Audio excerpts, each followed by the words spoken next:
সিঁড়ির ওপর একটি শৈশব, কাজের বুয়ার মেয়ে বলে কথা। গতকাল সন্ধ্যায় একটি দৃশ্য চোখে লেগে রইল। একটি ছোট মেয়ে সিঁড়িতে বসে মোবাইল দেখছে। প্রথমে মনে হলো বাসার কারো আত্মীয় হয়তো, কিন্তু কাছে গিয়ে জানতে পারলাম তার মা ওই বাসায় কাজ করতে এসেছেন। মা ভেতরে আর মেয়ে বাইরে, গেট লক।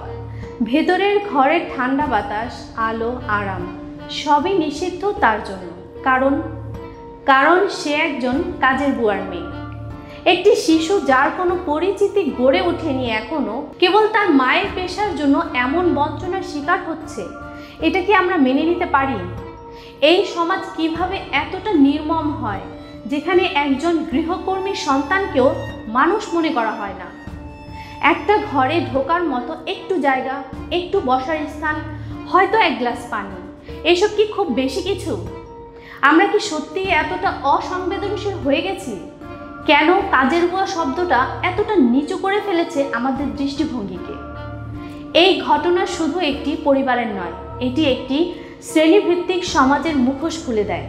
তাই এই প্রশ্নটা সবার কাছে, একটি শিশু কি শুধু গরিব বলে ভালোবাসা ও সম্মান ডিজার্ভ করে না?